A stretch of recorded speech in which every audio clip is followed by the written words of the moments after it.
Ronnie and Reggie Kray, the twins who became the undisputed bosses of East End gangland. Were they born villains, or did fate shape them for the role? A lot of people stole things because they were hungry. They had no other means to live. I know people say, oh, well, other people got out the East End and they made it. It's not like that for everybody. I mean, some people are more brainy than others. They have more chances. And in your life, you mean to go one way and you're pulled another. It's not the individual's fault all the time. The Crays had got something about them that was almost indefinable. To say that they were personalities is wrong because they projected an aura of evil, of power. They would resort to violence at the slightest provocation to establish a reputation. And this they did very, very successfully, so that not only foreigners and people that intruded into the East End, but members of their own gang respected them because of that violence. But if the Krays were so evil, why did the community in which they lived put up with them for so long? In London's poorer quarters, the line between right and wrong had long been blurred. Many of life's simple pleasures were outlawed by the state. Late-night drinking, card and dice games, and off-course betting.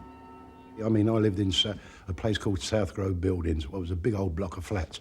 There was at least 3 bookmakers in there, used to take the bets. And they all got a living. And all of a sudden they might say to my dad, Barney, my dad's name, Barney, got to nick you today. So at B's turn to get nicked, they'd take him to court. Illegal bookmaking, street bookmaking, might get found a fiver.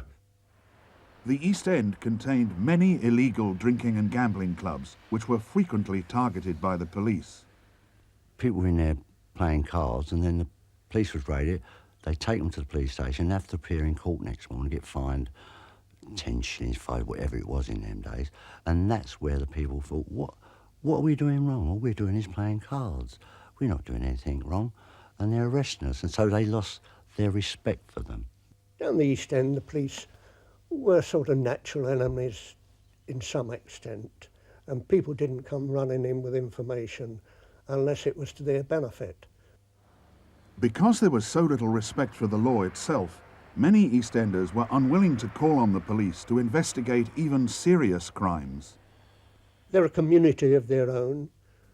They've lived hard, they've had a hard time, but it was their ethics and a code of honour that you didn't normally grasp.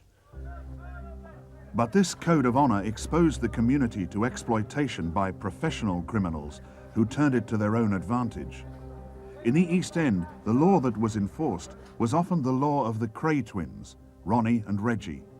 The twins ran that part of London like an iron rod. There was nothing that went on in that East End that they didn't know about. If there was a wrongdoing, get off the manor, because they would come down on you like a ton of bricks. Well, you know they keep saying about protection. They was running the protection racket. It wasn't actually like it sounds. They would go into a place and say, if you don't give me we'll look after you. If you don't pay this, you'll be in trouble and all that. The people actually used to go to them and want them to look after it and let it be known that they was looking after a place. They wasn't actually, I suppose it is a protection racket in a way, but it was worked on a different basis. People used to go to them and ask them to look after them. There were lots of people that walking into pubs that were taking a lot of money in those days. Remember, we were talking about the early 60s, when live music and good entertainment was throughout the East End, throughout every part of London. And protection money was being asked for. And therefore, rather than pay 3, 4, 5, 10 bullies, it's better to go and ask Ronnie and Reggie Kray, could you just appear for 10 minutes or have 1 or 2 drinks in our pub on a Saturday night? Once it was known as a pub that the Crays used, then that publican didn't have any more trouble. They only went into people that were breaking the law. You know, like if you had a publican who was having a laugh-to-timer, then they could go into him. Or if they had a club where they were doing illegal gambling, dice, spieling or something like that, they would go into them. They want their whack. But no way could they ever go into straight people. Because first, if they come into you, the first thing you do is pick the phone up, give it to the police. And that was it. So the only people they could intimidate were people that couldn't phone the police. I was known as Reggie's man. Scotch Ian Barry was known as Ronnie's man. The twins themselves would never like go on an organised robbery or a blagging or anything like that. They considered that the work of jailbirds, in their own words. But as soon as they heard of somebody who had it off, their first concern was, did they know anyone on the team? If they do, then they would go in for their whack, as it was known, their share. If he says, I'm not going to give you any money, you don't jump all over him. You come back and you say he's not going to pay. Now, that would be a different mission. Go and get 3 or 4 guys and go and sit on his house or a pub or a club where he drinks and give him a talking to, you know. Send him to the hospital for a couple of days and then talk to him again. That was everyday firm work. To take the heat off their activities as criminal overlords, the Krays maintained an elaborate facade of public relations. They were very conscious of the public image. They were. They worked a lot on it.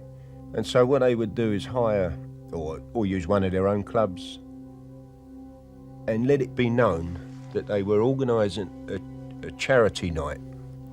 They didn't put their hands in their pockets and say, oh, look at this, I'm shocked about the children's unit has got no scanner or whatever. I'm going to put this money in. No, they would get other people to give it to them. Then they would hand it over, the cameras and whatever, and take the glory from it. News of these up-and-coming charitable sportsmen was by now hitting Fleet Street. But to some crime reporters, the story didn't quite add up. Norman Lucas of the Sunday Mirror sought to win the Krays' confidence in search of the truth. He found the twins at their club, the Double R. There was a constant flow of villains in and out, and they would stand at the other end of the bar and there would be whispered conversations, and then Reggie would say, well, oh, wait a minute, and he'd detach himself and go along the other end of the bar and have whispered conversations with these various people. It was then that I began to get my first suspicions that the Krays weren't what they were pretending to be, very, very honest chaps who were working for charities. Norman Lucas nursed his suspicions about the Krays, but many patrons of the Double R saw nothing in the twins' conduct to disturb them. Ronnie and Reggie were always the customer side of the bar with the customers. They were just socialising the whole time. You were never aware of any business going on whatsoever. They were just in the company all the time. As we always said, if you want to be treated like a lady, you'd be speaking to a villain. I've been invited to lots of Chelsea parties with Hooray Henrys. I've heard language that I would never, ever hear in the East End. When I was out with Ronnie and Reggie Kray, God, there'd be one look from his eyes if anyone dared to swear in front of his mother or his aunt or myself or any other lady in his presence. Say they used to come to the Astor. You could feel a certain atmosphere. The Kray twins had arrived. That was the atmosphere that people got. I don't think it was fear. It was just, I suppose if the Queen was to walk in, every time I said, look, is the Queen there? There would, a feeling would arise. This royal progress might have continued unchecked but for Ronnie's recurring bouts of mental instability. In 1958, he was committed to a mental hospital after attacking a man with a bayonet. Reggie Kray invited Norman Lucas to accompany him on a visit. Reggie went in to this mental hospital, and I thought Reggie came out, and we drove off in a bit of a hurry, I must say. I mean, I was being driven, I wasn't. I was in their car, and so I turned round to Reggie like an idiot and said, how was Ronnie? And he said, well, I'm bloody Ronnie. He said, Reggie's in there now. And I thought, Jesus, what have I got myself into? I said, but you mean you're now an escaper? And he said, well, I'm not really, am I? He said, they shouldn't have put me in there in the first place. I'm perfectly sane. Why should they do that? And I thought, well, now where the hell does this put me? I mean, I'm just a newspaper man. The switch pulled off, Reggie walked free. But Ronnie was now a fugitive and Lucas perhaps an accomplice. With Reggie at his elbow, Lucas called on contacts at the Home Office to negotiate a surrender deal for Ronnie with no penalties attached. And I came off the phone and Reggie said, I wouldn't have bloody believed it if I hadn't been standing in the phone box. He said, what's he saying, this man in the Home Office? I said, well, you heard. I said, if Ronnie will give himself up now or tomorrow morning, he will go back there, but he won't necessarily stay there. And Reggie said, well, that's bloody marvellous. He said, how is it you know such high-powered people at the Home Office? Now, all part of the job, Reggie, all part of the job. The job Lucas was really doing was penetrating the Krays empire in order to expose them. It wasn't easy, but following Ronnie's release, the police were having even less success. It was always difficult to try to mount an action against the Krays if you worked in the East End. I mean, the story always was that whenever there was a serious crime in the East End, it was down to the Krays. On 2 occasions I was approached by individuals, one of whom had a small club, the other had a small business making perfume for these suitcase sellers in Oxford Street, both of whom were threatened by the Krays to pay their rent, as they called it, and if they didn't, they got beaten up. And in fact, the chappie with the poor perfume, he got his place burnt down. And the answer is yes, they got there by fear and the lack of evidence. In July 1964, Scotland Yard set up a special squad to investigate the Krays rackets. But even after Nipper Read had taken the twins into custody, key witnesses mysteriously withdrew their evidence, including one woman who had begged him to free her from the Krays.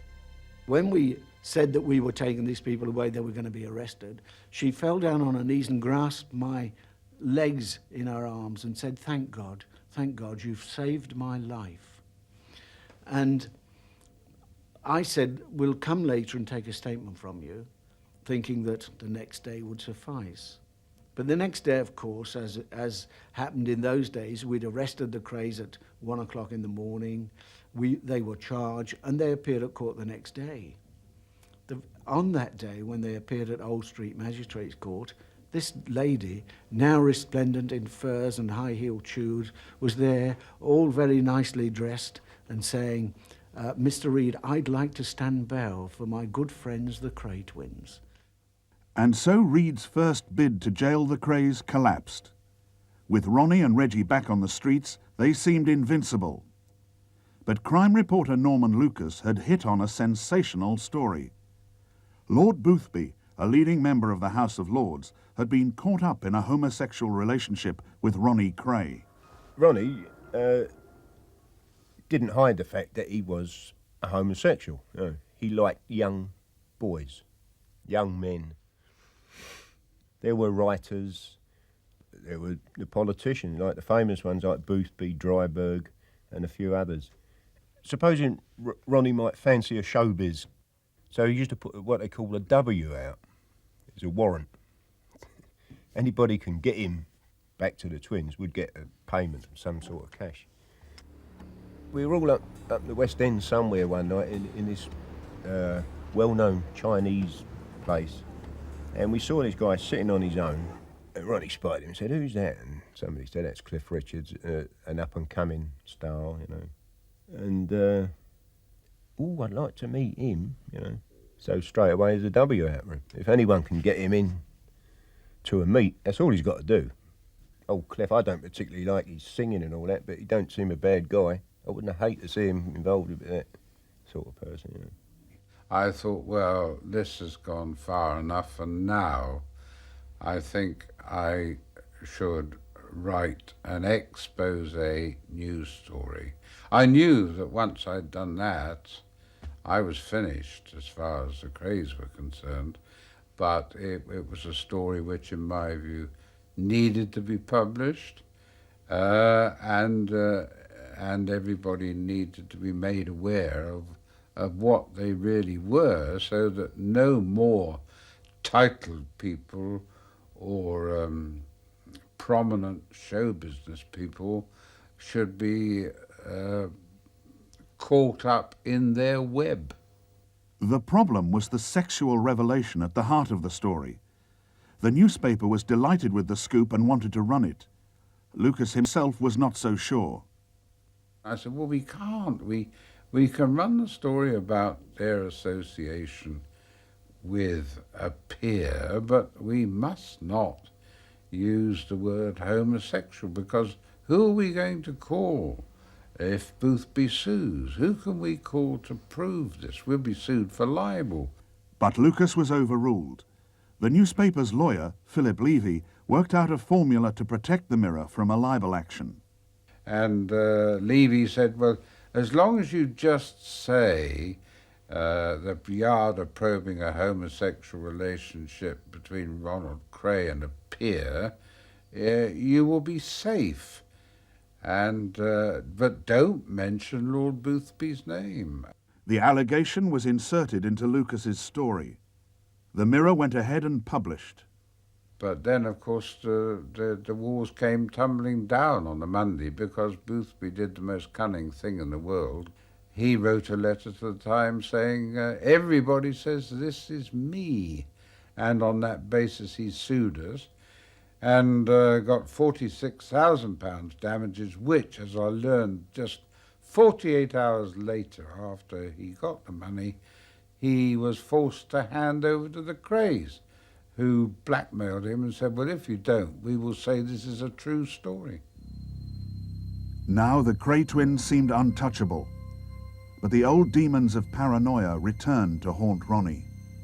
The slightest squeak of opposition was enough to trigger the most extreme of responses. With Ronnie, it was different. It was a bit more weird, if you like, because other people's violence, if he heard about it, he would get them to sit down and give it to him detail by detail. He got something out of it, you know.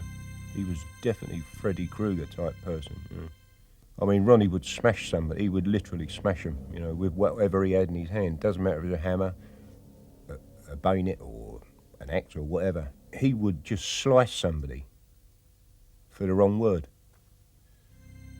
One man with no respect was George Cornell, who had publicly ridiculed Ronnie for his sexual preferences. People said to him, George, you know, you want to be careful. You're going over the top. Ronnie won't stand for this if you go. You know what he is? He's a nutter. That's how people say. He won't stand for this. And he carried on and carried on. Ronnie even said to me, I don't know what he thinks he is, that Cornell, he better not go too far with me. In 1966, Cornell drove into the heart of Kray territory to take a very public drink in the Blind Beggar pub with his South London friend, Albie Woods. We walked in the pub, we walked to the end of the bar. George plunked himself right in the corner with his back to a partition, and by the side of George there were some curtains which led into the public bar. And this was at 8:10 in the evening. There were a number of other people in the pub, 32 people altogether, in fact. And the barmaid was behind the bar and so on. It was the normal kind of evening in a pub of that kind, when suddenly the door burst open and Ronnie Kray walked in with another man. I sensed someone had stopped a couple of feet before they reached me, and about a step backwards, like, you know, near enough behind me. I looked back at George. I noticed there was a gun pointing at George. I looked back at George quick. George was really sneering at him. Ronnie drew from his pocket a Luger automatic gun and just pointed it at Cornell's head and shot him straight through the forehead. Well, it was absolutely terrible. You can imagine being there and there's people firing guns like in your direction. All I got is a stool, you know, in front of me. And, you know, what for, I don't know. The stool wasn't going to do any good. You don't think of nothing. You know, all I was thinking of was any second, like, it's going to be me. Within minutes, the bar was empty. People were gone. The people that were with Cornell had left. George was moaning and sort of groaning, like, you know. Anyway, I stood up. There was nothing I could do. I knew the ambulance was on its way and I didn't want to get involved, and I walked out the pub. There was really no motive. It was just a question of Ronnie trying to assert himself as a gang leader, to show that he was like the Americans, that he'd got his button, as they say, that he'd killed his man. He wanted to show his gang that he was really the colonel. He wanted the public to know that he was a gang leader. And so it was with this in mind that he was able to walk into the Blind Beggars with 32 other people inside, with no attempt to disguise himself, confident because of his ability as a gang leader that he could walk in there and know that no one would give evidence against him. Charlie Kray was unaware of the shooting. A few hours later, he was summoned to meet Ronnie. I said, what's the matter? He said, oh, I've just shot Cornell. So I said, oh, what are you, man? What, in a pub? You've gone in a pub and shot someone in a pub? Oh, I said, oh, do me a favour, Ron. You know what'll happen now. They'll have you by tomorrow. Don't worry about that. Ronnie eluded the police, but it wasn't long before they caught up with Albie Woods. They said, right, now we want you to name who killed George Cornell. I said, I don't know who killed George Cornell. I said, I never saw their face. I said, it happened so quickly. I said, and, you know, just that they were standing behind me. I said, the shot, you know, went right across my face into George. And when we tried to get witnesses, people said they didn't see anything, they didn't hear anything. You know, it's as if the thing had never happened. The barmaid said she was downstairs. She was in the cellars trying to get some more drinks up and things of that kind. And so that there was this desperate situation where suddenly this dramatic event had taken place and nobody had seen anything. But they kept trying and kept putting plenty of pressure on, and, you know, but with all the pressure and all what I was offered, you know, no way could they win with me. I'd sooner be inside for the rest of my life than, you know, grass people up. When I think about the Cornell case and all the problems, that was really the beginning of the worst problems I was ever going to have. When I knew what happened, when they told me, I thought, I was just sick inside, you know, and I thought then that this is the beginning of the end. Further evidence of Ronnie's deteriorating condition was the extraordinary scheme to spring his old friend, Mad Axeman Frank Mitchell, from Dartmoor jail in the absurd hope that it would force the Home Office to grant him an early release. In fact, it was hardly an escape at all. Mitchell simply walked away from a moorland work party and was picked up in a car by Donahue. We were actually in Fulham when he came on the news that he'd been reported missing. Anyway, he ran up in a flat over in Barking and he started performing. You imagine, if all the psychiatrists and screws and whatever can't control this guy, what chance have the twins got, you know? We got him a girl, hostess out one of the clubs, keep him quiet. That worked for a couple of weeks. But it soon became clear that Frank Mitchell was more trouble alive than dead. They wanted him to give himself up and go back to prison. But of course, it was too late then. Mitchell had enjoyed this comfort, relative comfort. He'd enjoyed the pleasures of this young girl. And so he said, no, I'm not going back. And then he became an encumbrance. And so then it was decided that they'd got to do something very positive about him. They told Mitchell that he was going to another house in Kent. It has never been proved who was behind the events that unfolded next. Pack up, get him out of the flat, take him round the corner. The guy stood on the pavement, opened the back of this old Thames-type van. I get in, there's two guys sitting on a wheel casing on the left. the wheel casing on the right is empty, so Frank got in first. I went to sit beside him. They said, "No, you go up the front and tell the driver how to get back to the tunnel." And I'm saying to the driver like a plum, I'm saying, just go down, do a right and a right, and you're back on Barking Road. In the meantime, the guy shut the back doors. He's come round to where he's going to sit in the passenger door. Gets in. The van is running now. He gets in. As he slams the passenger door, I later found out that was the signal. I'm still leaning like an idiot talking to the driver. Bow, bow, bow. The guns start off behind me. And they just kept popping the man. And he came off the casing onto his knees and then he fell back.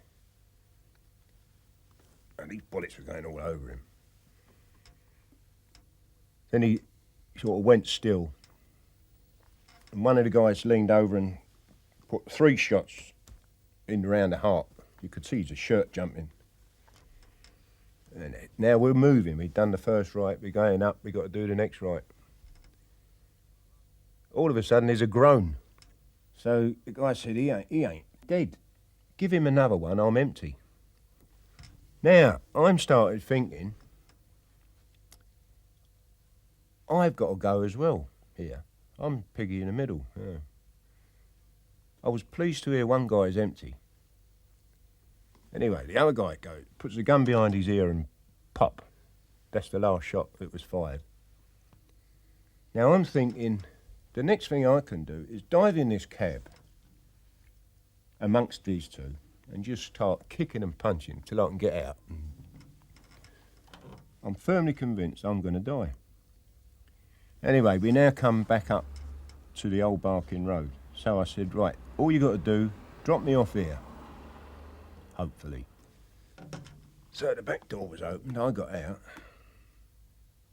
And I started walking away. I was still waiting for one in the back of the nut as I was walking away. But when I heard the van pull off, that was it, I was pleased. Ronnie's lust for violence was beyond control. This increased the pressure on Reggie. His marriage to childhood sweetheart Frances Shea was cracking under the strain of her husband's criminal lifestyle. Well, she would smile, but, I mean, what's a smile, you know? You can sit in a dentist's chair and open your mouth and it looks like you're smiling, but there was a lot of glamour to it, I suppose, and it must have looked nice at the time, but when she actually saw how the whole thing was made up, with Ronnie screaming in the background and going into his troughs, she must have got sick of, probably frightened of it as well. See, because in the early days they were both homosexual. And then Reggie sort of came away from it. He has asked me how you actually touch a woman to make her excited, liven her up. He didn't know where you touched her, how you touched her or what. And be honest with you, I don't think he knew where to put it while he was married. The problem was, an ordinary person would have gone through a divorce and met someone else. Now, she couldn't do that.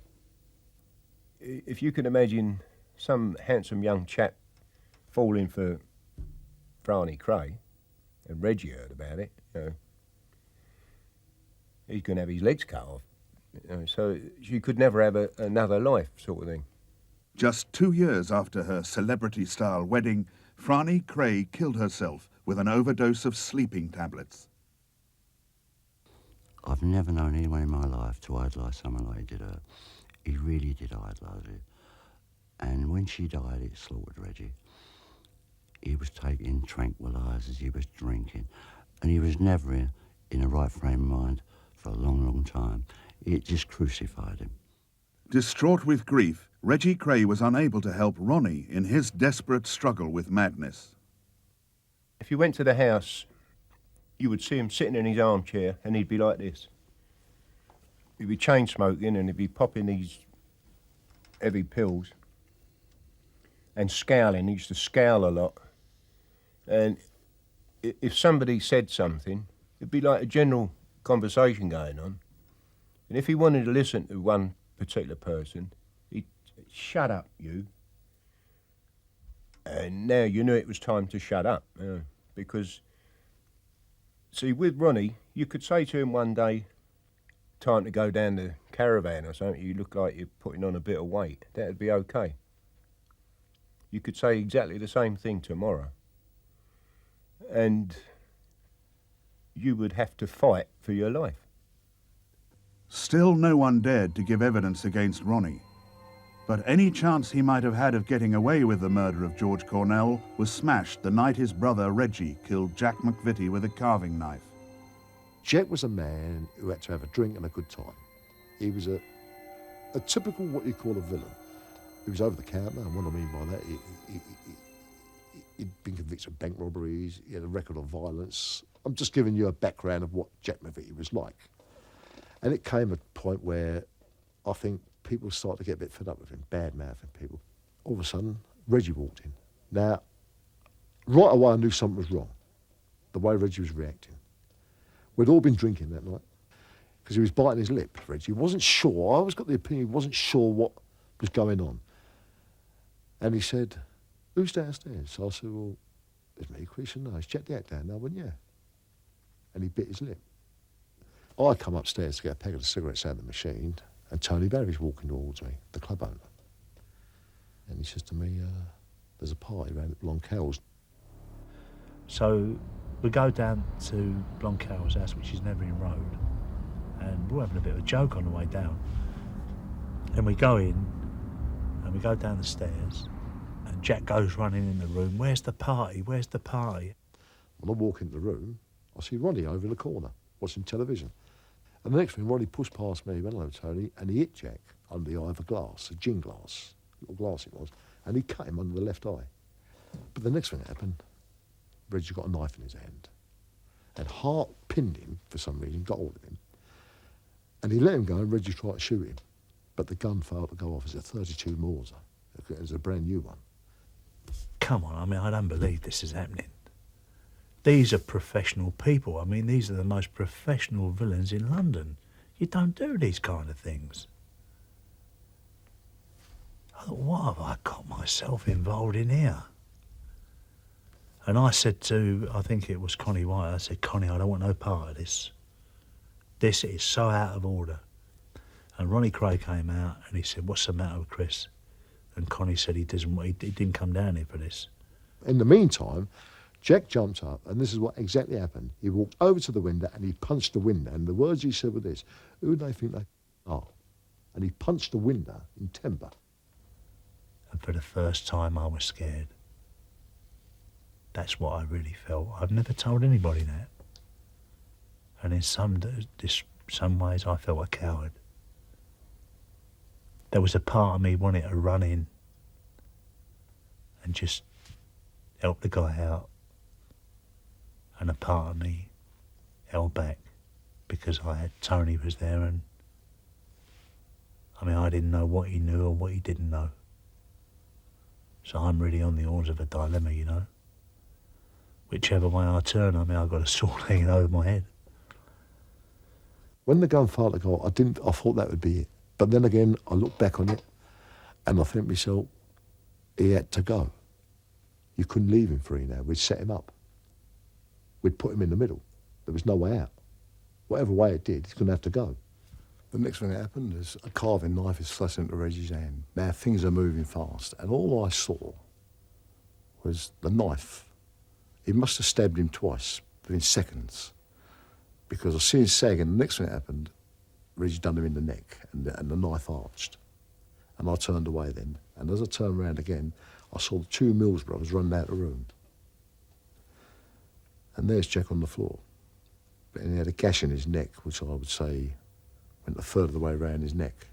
But he was dead. The blood was everywhere. And there was just this silence there for about 30 seconds. No one seemed to realise what had happened. Everyone was looking at each other. And all that happened then was Reggie saying to me, get rid of that, Tony. And they'd gone. I went downstairs, and there's the body laying there. But it's hard to understand unless you was in my boots. I just didn't think he was dead. I just couldn't imagine him. I mean, he's laying there in front of me. I thought he was going to come to life. I thought he was asleep. I just didn't think he was dead. Then we heard a knock from upstairs, and it was Tony. I said to my brother and Ronnie Bent, I said, well, what did we do here? Now, the idea is to get him out of that flat. Went upstairs and got a quilt, you know, one of them big fleecy kind of quilts, the old-fashioned kind. Got one of them. Got Jack's body, put him on the quilt and wrapped it over. Left him in the middle of the floor and systematically went through the whole house, washing up glasses, carpet, pulled that up where there was blood stains and all that kind of thing. Come about maybe 3 o'clock, maybe between 2 and 3, where we ran the body out to the car, lifted up the boot and actually put the body in the blanket and all that in the car, in the boot of the car. Pull the lid down. We then have an argument about who's going to drive it away, because nobody wants to be seen that time in the morning. Now, bearing in mind that I don't know that the offside lamp is not on. It was a 2-tone Zodiac, blue and cream, if I remember it right. I and the other guy got in my car, and Tony set off in that car, in Jack's car. Now, we pull out and we get onto Mare Street, and we're going down Mare Street, and I've got this 38. Now, no way am I going to let anybody take Tony. And the arrangement was if I'd have been stopped, there would have been trouble. There was no way I was going to take a stop with that. So there's a police car pulls up, gets between Tony and I thought, if they stop him, I'm going to get out and I'm going to do the business. And I let the other guy with me know that. Some reason or other, they turned off. And Tony went on and he went through the Blackwood Tunnel and I followed him up and I went through it after him. A few hours later, the car with McVitty's body in it was abandoned in South London. So we have a meet with them. The twins about a week later. They'd gone up the country in the meantime. And we had a meet in the Carpenter's Arms. And all that was ever said of it was nuisance. Because my brother said to him, was he a grass? Was he a wrong? And they went, no, he was just nuisance. And that is what happened to Jack McVitty. As Charlie Kray told his twin brothers, we could have had a fabulous life before all these murders. We had it made and we could have gone to better things. And as I said, you two would have been somebody. You was fate in life. And I said, now I think it's gone. You've blown it. Everything, you know. Our mother, father, me, you. We're going to go. I know we are. And everything's finished. The police were now investigating the Krays' involvement in at least 3 murders. At last they felt they had the evidence needed to mop up the firm. The 34-year-old ex-boxer twins, Reginald and Ronald, came here early this morning with flying squad officers, and they're still here. They were in bed when the squad called at their home in Shoreditch at about 6 o'clock this morning. But Donahue escaped the net. And I didn't know anything had happened till I get in the lift, go up to I forget what floor they were on. I walk along and I see there's 2 coppers outside their flat. Even that wouldn't normally worry me too much. I see their front doors standing up against the wall. And I thought, oh yeah. And one of these coppers said, who are you? I said, my name is Donahue. I've got a cab firm in Bow. And I have a running account with Mr. Kray. And I come once a week to collect. Anyway, he very politely tells me I won't collect that particular week and piss off. So I did, and I was gone. And I went all over the place. Wound up in Bethnal Green. 3 weeks later, the squad came in, and that was it, wiped up. Nicked. Somebody said, have you heard about the Crays? I said, no, I haven't. He said, they've all been arrested. They made a dawn raid. Well, it wasn't a matter of weeks before I was staying at a hotel called the Hearts in Walsall, that the police made a raid there and brought me down to Tintagel House. At their headquarters on the south bank of the Thames, the investigating team headed by Leonard Nipper Reed was searching for the first cracks in the wall of silence that protected the Krays.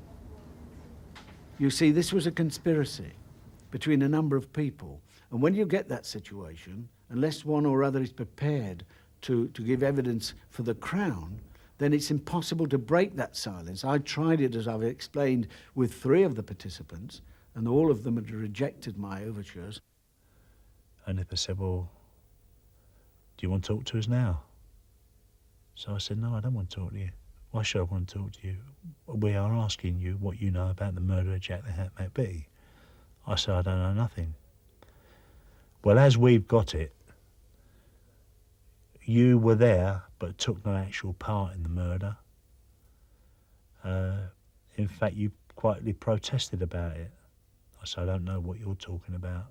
So I'm not only defended, I mean, I'm lumped with them anyway. There's no way I can get out of it.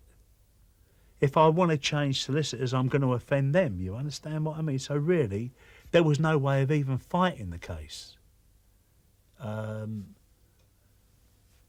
And really, I mean, there were in many respects, anything you said to defend yourself put them in a very, very bad position.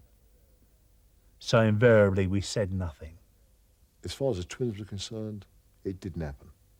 We can't be seen to be saying something did happen when they're denying all knowledge of it. That's a nail in their coffin. And bearing in mind, we were with them. We were involved here.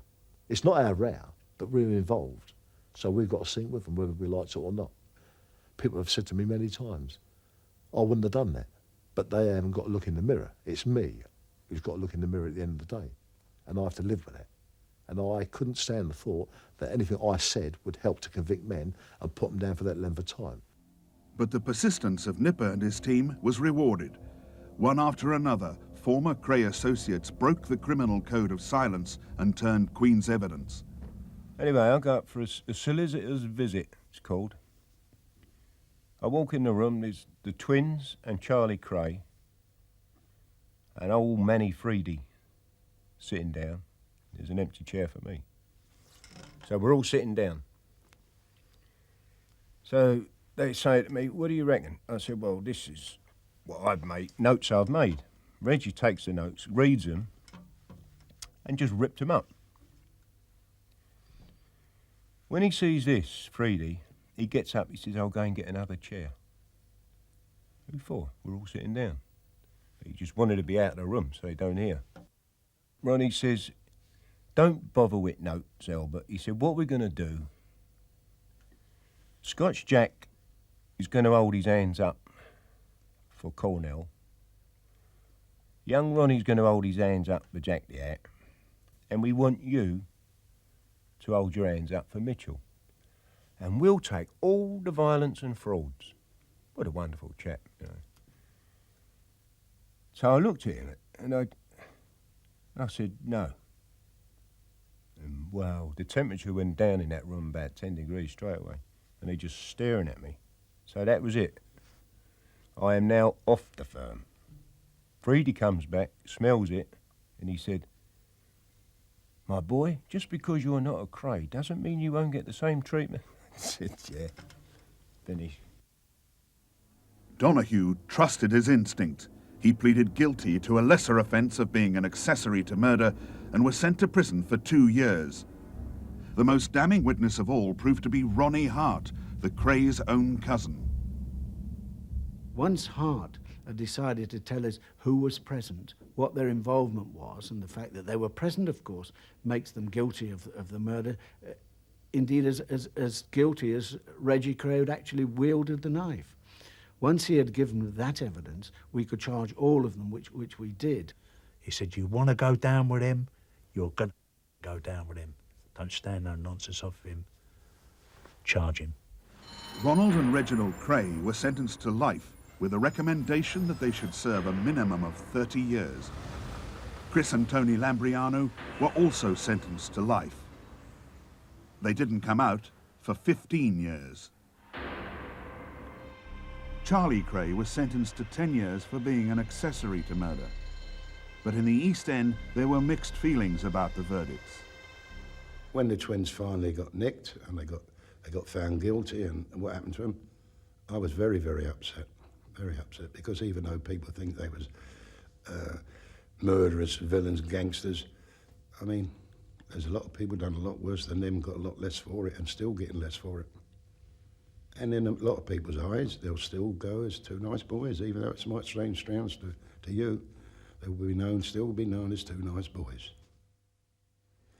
I mean, the whole of the East End was devastated. I don't think they ever dreamed, nobody in the East End thought that they'd be sentenced to 30 years, minimum sentence. But one of the architects of their downfall has no such sympathy. I didn't consider them to be friends as such.